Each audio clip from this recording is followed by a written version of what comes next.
What's good, y'all? It's Kabeh here, and today I'm doing another sample breakdown. This sample is a lot more recent than the other one that I broke down last week. It sounds a lot more like me right now. I made this last week, and well, let's go into the breakdown. I think before we actually break it down, we can take a listen in full to see what we are working with today. So let's do it.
Nice.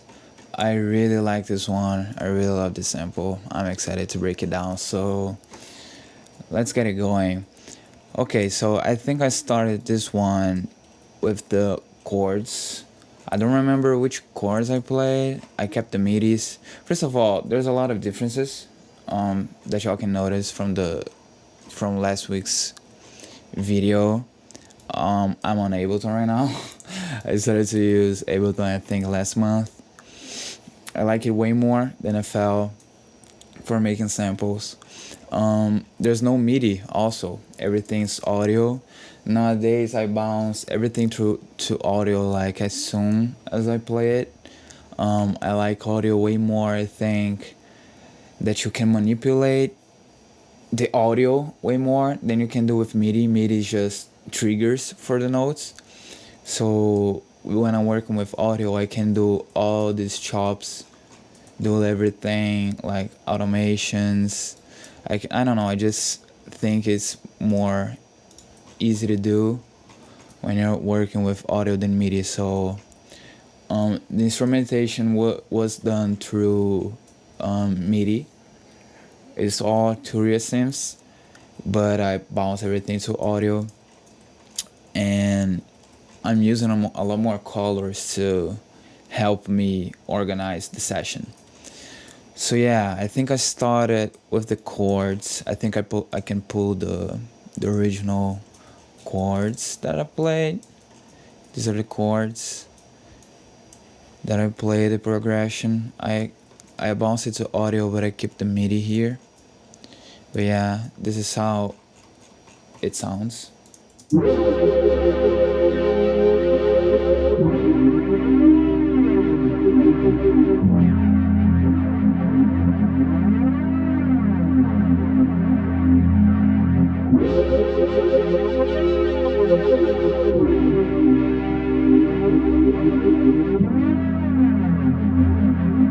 So yeah, this is an analog lab preset. I don't remember which one, but I think that's kind of fun that I don't know exactly which preset that I use. That kind of forces me to explore more of what the plugin can provide to me. I think what really gives the tone of the sample with the progression is the first chord. I remember it's a F minor over C sharp. It's not like a straight up F minor, so it gives this kind of different feeling to it. I don't know, a more cinematic feel, I think. After the chorus, I did the bass.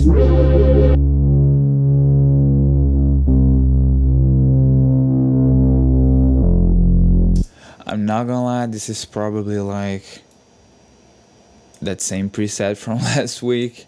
I use it all the time. It's a pretty common bass, there's not a lot going on. I think what really brings the sample to life is the drums. These are all drum chops, and each color is a different section, a different loop, or I use the same loop but like processed in a different way. So before we go into the drums, let's take a look at the melodies.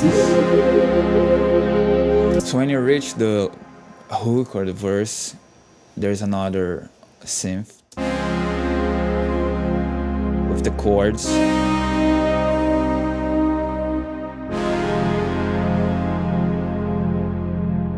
This was probably the CS80, this like square wave kind of chords. I love using those, and I just chop those chords up, put them an octave higher, and reverse them so I can have this like sweep effect.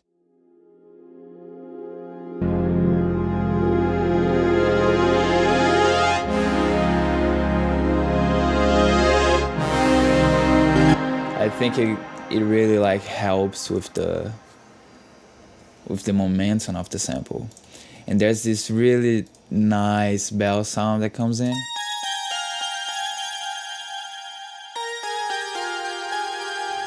I just think this sound is so kind of overused, but it kind of sets the tone that it's like this Travis Scott, Mike Dean kind of sample.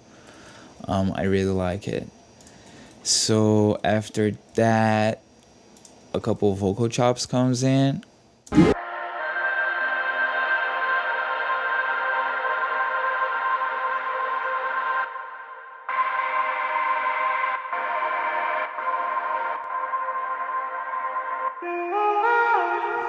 These are more vocal textures. They're not really like in the front of the sample. It's more to give an ambientation. And let's take a look at the drums. So when the hook first hits, I bring a drum loop. This drum loops from Splice, and what I really like to do with my drum loops, and y'all can see here, is to chop them up. So this is the original. This is how the original sounded.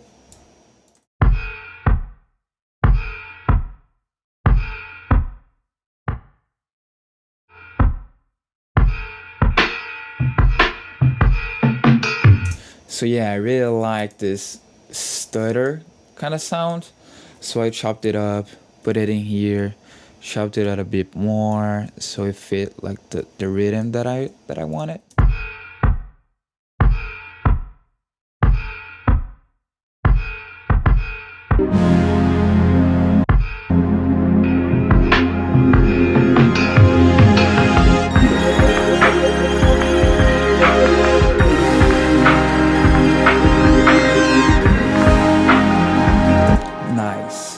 So after that, the second part of the hook, those vocal textures come in, and there's another drum loop.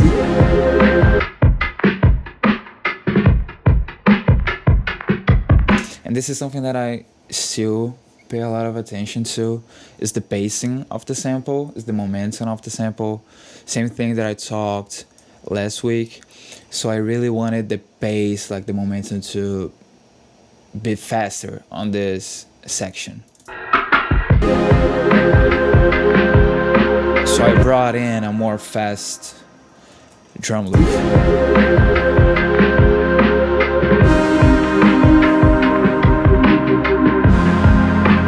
And the reason that I wanted to have this part to be faster is because I wanted to have the contrast with the breakdown. The breakdown wouldn't have the impact that it has if I didn't have a more fast section. You make the rules, you make the play field. So right now I'm establishing that this is the momentum of the sample. This is a tempo. And I do that because after that I can bring in this half-timed drum loop and bring that momentum down, so it causes that impact. It's all about pacing. Right now we're kind of preparing for that breakdown. And again, this is another drum loop that I chopped up.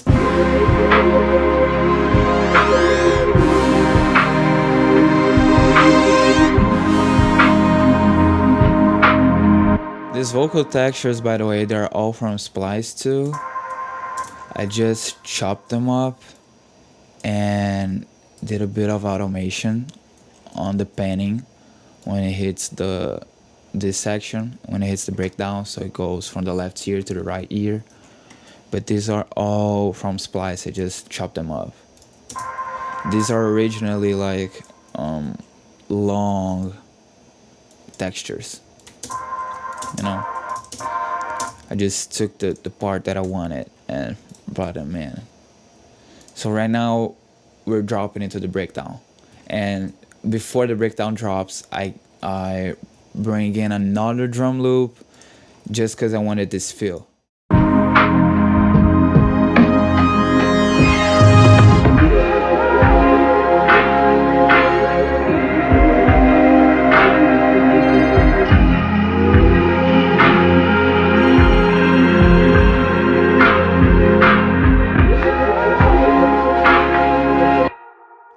And now we hit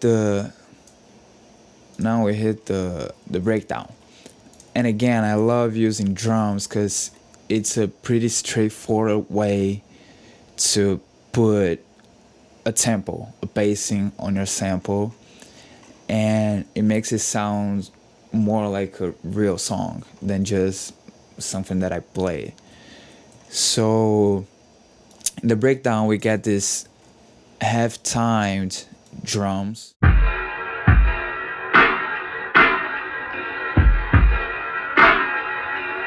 It's the same drums as this part. I just have timed it, and I did it like manually. I stretched to the lower of the time, and then I just cut it up. I did a couple of chops so it had the rhythm that I wanted, like right here. But basically that's it. It has a lot of like artifacts, but I like that. I think it gives a nice texture. It's not that clean. And we have those bendy chords.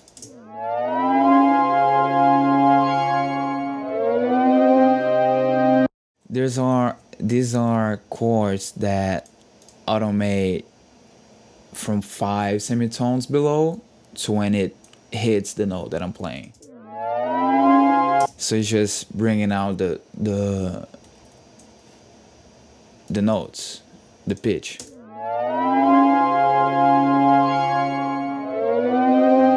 It starts 5 semitones down and it just goes up. This is a preset on Analog Lab, but you can do this type of automation like on the DAW, drawing in the automation. I've done that before. And we got some different vocal textures. And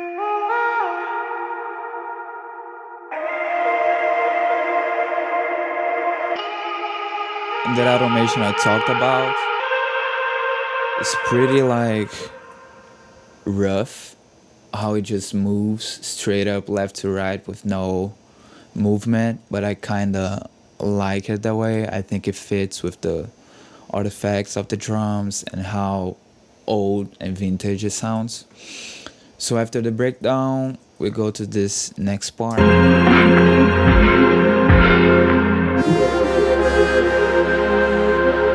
And this is just the ending of the sample. I bring in a synth lead.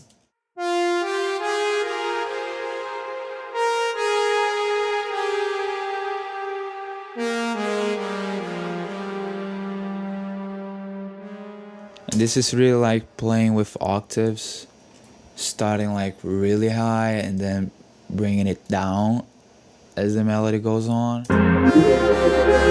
And it's also like this super overused kind of sound, but I think it fits for the idea that I wanted.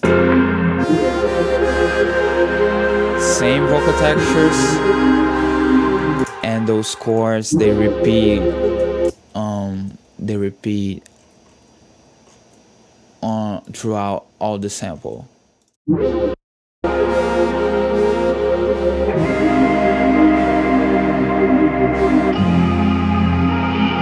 So this is basically it for the instrumentation on it. Let's check out the mix, how I mixed a couple of these things. Starting again with these chords. Real Q, cutting out the lows, chorus, and wider. One thing that I always keep in mind is the space.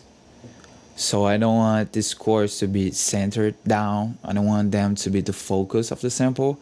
I can bring in another elements to beat that type of focus. So I really push it to the sides. Bass, decapitator, and fab filter. This is like my go-to plugins for bass. The drums, yeah, we got a Pro Q3, a virtual mix rack. Then is the sweeper again, cutting out the highs. Another fab filter Pro Q3 to remove some resonance, I think. A wider and Valhalla room. Really great reverb to give a room type of feel. Let's check out this chorus. Chorus, I use this chorus a lot. The Juno chorus from Arturia, I use it a lot. Wider again to bring it to the sides. Valhalla delay and Valhalla vintage verb. I use the vintage verb when I wanna have like a more lush, spacey type of reverb, and Valhalla room when I wanna emulate a room. I really want it to sound like it was, for example, these drums, they were played in a room and not just straight up down the middle, you know. This sounds like it was like recorded on a phone or something like that. These bells, I know it got some pen automation going on with Bandman. This is really easy to do, and I do this all the time with like top melodies that I don't want to be centered. You just put this here, you put the rate however fast you want it, the width, so how much you go to the sides, and this movement I usually like put it way up. So we got the Penman, Valhalla delay, Valhalla vintage verb with Fab Filter Pro Q. I'm always cutting out the lows of everything that's not the bass. The CS80 chords, Yeah, it was made with the CS80. Yeah, I left the name here. CS80 chords, reverse chords. We have a flanger, so it doesn't clash with the straight up chord that we have. Anytime matrix again. So put it more on the sides. The vocal textures. Let's see what we did. Just how they sounded originally.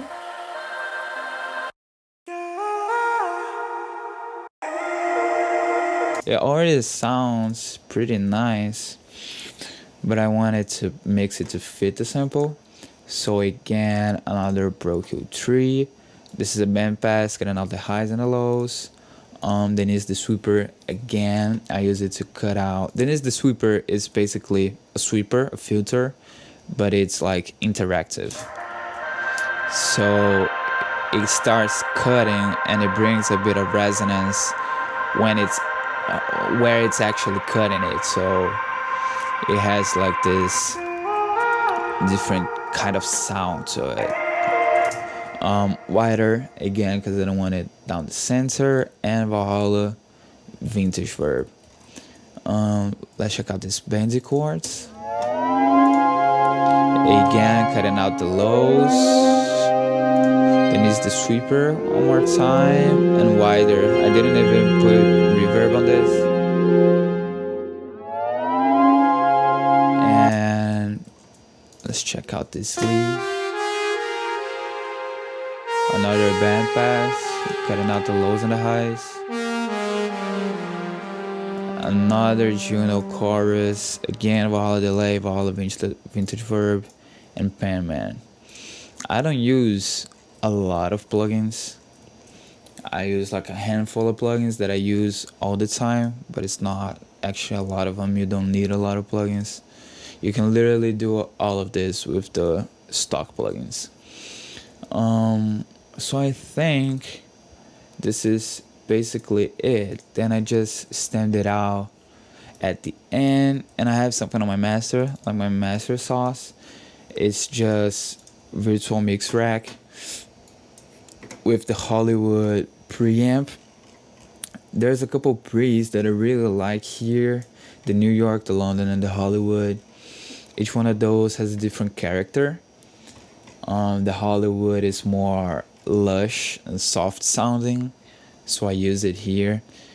REQ and virtual tape machines, I use this basically on every sample that I do. So yeah, I think this is it for this sample. If you're watching to this part, thank you so much for checking this out. Leave a sub, leave a like, a comment. It really helps me a lot. Follow me on Instagram. Check out outofideas.co. All my samples, all my packs are available on there.